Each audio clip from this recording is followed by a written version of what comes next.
السلام علیکم قانونی ٹی وی چینل کے دوستوں کو منصف عوان ایڈوکیٹ کا سلام۔ دوستو، آج میں آپ کے سامنے ایک تجزیہ رکھنے لگا ہوں کہ شریف فیملی کا مستقبل کیا ہے اور ہماری پالیٹکس کا مستقبل کیا ہے، اور شریف فیملی میں یہ مریم نواز کی گرفتاری کے بعد اب مزید کیا ہونے والا ہے۔ تو آپ کائنڈلی میرا یہ تجزیہ سنیں، اور اگر آپ کو یہ تجزیہ پسند آئے اور اس میں جو حقائق بیان کیے گئے ہیں وہ پسند آئے تو اس کو سبسکرائب بھی کریں اور اس کو شیئر بھی کریں اور اس کو لائک بھی کریں۔ Thank you very much. تو دوستو، کچھ اس طرح ہے کہ آپ کو پتہ ہے کہ میاں نواز شریف کی گرفتاری، پھر اس کی سزا، پھر جناب اس کے بیٹوں کی جو اشتہاری وغیرہ ہونا، تو نواز شریف کی فیملی میں سے صرف مریم نواز بچتی تھیں جو یہ پالیٹکس وغیرہ کر سکتی تھیں، اور ان کی بڑی سحر انگیز شخصیت بھی تھی اور ان کو گفتگو بھی بڑے اچھے وہ انداز سے کرتی تھیں، پبلک کو اٹریکٹ کرنے والی گفتگو وہ کر لیتی ہیں، تو یہ ان کی تھی امید کہ وہ آگے بڑھیں گی۔ تو اب میں نے پہلے بھی ایک ویڈیو میں کہا تھا کہ موجودہ جو حکومت ہے یا جو اس کے لوگ ہیں، جو کرتا دھرتا لوگ ہیں، وہ کسی صورت بھی مریم کو برداشت نہیں کر سکتے، باہر اس کا رہنا برداشت نہیں کر سکتے، کیونکہ مریم ایسی خاتون ہے شریف خاندان میں جو انقلاب بھی لا سکتی ہیں، جو موجودہ حکومت کا تختہ بھی الٹ سکتی ہیں، تو لہٰذا ان کو کسی نہ کسی صورت میں اندر کرنا تھا۔ آپ کو پتہ ہے کہ 15-20 دن پہلے ان کو ایک نوٹس دیا گیا تھا کہ جس میں ان کو سزا دی گئی تھی، تو اس میں ایک اور نوٹس آ گیا تھا کہ فوری طور پہ آپ عدالت میں پیش ہوں۔ وہ عدالت میں پیش ہوئیں تو عدالت نے پہلے دن ہی کہا کہ بھئی اس کیس کا تو فیصلہ ہو گیا ہے، تو انہوں نے نوٹس عدالت نے واپس لے لیا۔ تو اب حکومت کو پھر پریشانی ہوئی کہ بھئی اس کا اور کیا کریں۔ پھر انہوں نے یہ چودھری شوگر مل نکال لی۔ اس میں اب حمزہ شہباز بھی ہیں، اس میں سلمان شہباز بھی ہیں، شہباز شریف کے دونوں بیٹے، لیکن مین اس میں جو رول ہے نا وہ دیا جا رہا ہے مریم نواز کو، کہ مریم نواز اس میں مین رول ہے، اور اس میں کروڑوں روپے کی ٹی ٹی اور ریمیٹنس وغیرہ جو ہے نا وہ انہوں نے نکالے ہوئے ہیں، جس کی بنیاد پہ انہوں نے اس کو گرفتار کیا۔ اگر گرفتار بھی نواز شریف کی ملاقات کے دوران کیا، اور جس طرح ان کو کیا گیا وہ بھی لوگ یہ تبصرہ کر رہے ہیں کہ یہ صرف نواز شریف کو اذیت دینے کے لیے، تکلیف دینے کے لیے ان کے سامنے کیا گیا۔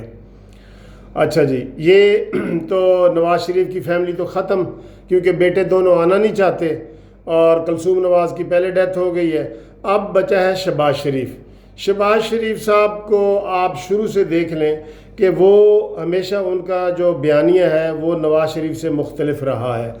تو میں نے ان کی قریبی میٹنگ بھی دیکھی ہیں، تو بلکہ مجھے تو ایک دفعہ بڑا تعجب ہوا کہ ان کے ایک بہت بڑے لیڈر نے کہا تھا کہ شہباز شریف کا اور نواز شریف کا جو بیانیہ ہے نا یہ متضاد ہے، لیکن یہ تضاد کا حسین مجموعہ ہے۔ میں نے کہا بھائی بڑا کمال ہے، کیا انہوں نے کیا ہے۔ وہ لیڈر بھی بہرحال آج کل اندر ہے۔ تو دوستو، جو شہباز شریف ہے نا وہ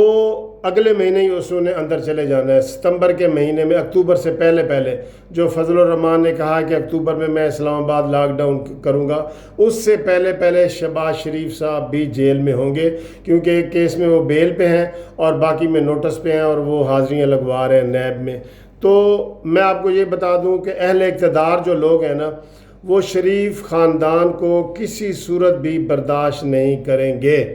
نہ کر سکتے ہیں، کیونکہ وہ سمجھتے ہیں کہ اگر شریف خاندان آ گیا تو انہوں نے اسٹیبلشمنٹ سے بھی بدلہ لینا ہے، اور انہوں نے اس جو موجودہ حکومت ہے اس کو بھی نہیں چھوڑنا، اس لیے وہ زخمی شیر کو کسی صورت بھی پنجرے سے آزاد نہیں کریں گے۔ اور ایک بات، دوسری بات ہے جو مسلم لیگ نون کی درجہ اول کی قیادت ہے، جس میں شاہد خاقان عباسی ہے، خواجہ سعد رفیق صاحب ہیں، احسن اقبال صاحب ہیں، خواجہ آصف صاحب ہیں، یہ سب نیب زدہ ہیں، کچھ اندر ہیں اور کچھ اندر جانے والے ہیں۔ اب یہ ہے کہ مریم کے اندر جانے کے بعد، اور پھر شہباز شریف چونکہ اس وقت مسلم لیگ نون کے صدر ہیں، تو وہ اگلے مہینے چونکہ اندر انہوں نے جانا ہے، اس کے بعد یہ کوشش کریں گے مسلم لیگ نون والے کہ یہ خواجہ آصف صاحب جو ہے نا ان کو اپنا پارٹی کا صدر بنائے، لیکن خواجہ آصف صاحب بھی زیادہ دیر باہر نہیں رہ سکتے، وہ بھی مہینے ڈیڑھ مہینے کے مہمان ہیں، کیونکہ ان کو بھی نوٹس جاری ہو چکا ہے اور وہ جارحانہ تقریر کر رہے ہیں۔ دوستو ایک بات میں یہاں پہ آپ کو سمجھاؤں جو کہ جو بھی جارحانہ تقریر کرے گا نا وہ نہیں بچ سکتا، وہ چاہے چھوٹا رکن بھی کیوں نہ ہو۔ تو ان کی اول درجے کی قیادت بھی اندر ہے، سیکنڈ درجے کی بھی اندر جا رہی ہے، اور آدھی اندر ہے، آدھی جو باہر ہے ان کو نوٹسز مل چکے ہیں، سب کو مل چکے ہیں۔ تو اس لیے شریف خاندان میں سے اب کوئی بھی نہیں بچتا، رہ ہے کہ جو ہے نا صفدر اوان صاحب بچ جاتے ہیں، لیکن صفدر اوان کا میں یہ بتاؤں آپ کو، میں ذاتی طور پہ بھی جانتا ہوں، وہ شدید بیمار ہے اور وہ اس صحت کے اس میں نہیں ہے کہ وہ تحریک کو لیڈ کر سکیں اور وہ تحریک چلا سکیں۔ تو اس کے بعد پھر اور اگر بالکل نیچے چلے جائیں تو پھر جنید صفدر جو ہے نا بچ جاتا ہے۔ ہاں، جنید صفدر جو ہے وہ بالکل ہی چھوٹا بچہ ہے اور اس سے جو ہے نا وہ اتنی نہیں ہوگی۔ تو اب ہوگا کیا کہ جب یہ شریف فیملی ختم ہو جائے گی تو جنید صفدر تو کامیاب ہوتے نظر نہیں آ رہے مجھے، تو اس کے بعد جو ہے نا یہ ٹرن اوور ہوگا پیپلز پارٹی کی طرف۔ پیپلز پارٹی میں جو موجودہ قیادت ہے بلاول بھٹو زرداری، اس کے جیل جانے کے کوئی امکانات نہیں ہیں، اور وہ جارحانہ سٹروک کھیل رہا ہے، وہ جارحانہ کھیل رہا ہے، اور اس وقت وہی آگے کامیاب ہوگا جو جارحانہ کھیل رہا ہے۔ اس وقت شہباز شریف صاحب کوئی جارحانہ کھیل نہیں کھیل رہے، کوئی جارحانہ پالیٹکس نہیں کر رہے، نہ وہ کرنا چاہتے ہیں جارحانہ پالیٹکس۔ انہوں نے اس کو اپنا سافٹ کارنر جو ہے نا، وہ جو جارحانہ کارنر ہے وہ اندر چھپا کے رکھا ہوا ہے، اور سافٹ امیج اور سافٹ کارنر جو ہے نا اپنے لوگوں کو وہ دکھا رہے ہیں، لیکن پھر بھی وہ نہیں بچ سکتے، کیونکہ شریف خاندان کو تو کسی صورت بھی نہیں آنے دینا، اور نون لیگ کو بھی ان کی قیادت کو اندر کر کے نون لیگ کو بھی ختم کرنا ہے۔ تو اب ہوگا کیا کہ بلاول بھٹو جو جارحانہ کھیل رہے ہیں نا، بلاول بھٹو صاحب کے آنے کے بہت امکانات ہیں۔ زرداری صاحب اگرچہ ایم این اے ہیں لیکن وہ مین رول ادا نہیں کرنا چاہتے، اور ان کے بھی جیل سے نکلنے کے امکانات نہیں ہیں، لیکن زرداری صاحب کو آپ یہ کہہ سکتے ہیں کہ وہ پلی بارگین کر کے پیسے دے کے وہ دبئی چلے جائیں گے، اور بلاول بھٹو جس طرح آگے بڑی تیزی سے بڑھ رہے ہیں اور مقبول بھی ہو رہے ہیں، تو آئندہ حکومت جو ہے نا وہ یہ لگتا ہے کہ مڈ ٹرم الیکشن پہ راضی ہو جائے گی، کیونکہ عمران خان کی جو حکومت ہے وہ مکمل طور پہ فیل ہے، معاشی طور پہ، اقتصادی طور پہ وہ تباہی کے دہانے پہ پہنچ گئی ہے۔ بڑی بڑی فیکٹریاں بند ہو رہی ہیں، ہونڈا اور ٹویٹا کمپنی نے گاڑیاں بنانا بند کر دی ہیں، اور بھی جو باہر سے کوئی بھی نہیں آ رہا، کیونکہ بدنام ہو چکا ہے پاکستان کہ یہ کرپشن کا، اور یہ یہاں پہ کوئی بھی ایسا بزنس کا امکان نہیں ہے کہ جہاں پہ بڑی بڑی کمپنیاں آئیں۔ تو دوستو جو اسٹیبلشمنٹ کے اوپر ہم الزامات لگاتے ہیں وہ بھی پالیٹکس میں تو ہوتی ہے، لیکن وہ پاکستان کی مخالفت نہیں ہے، پاکستان کی ہمیشہ وہ پرو پاکستان رہتی ہے،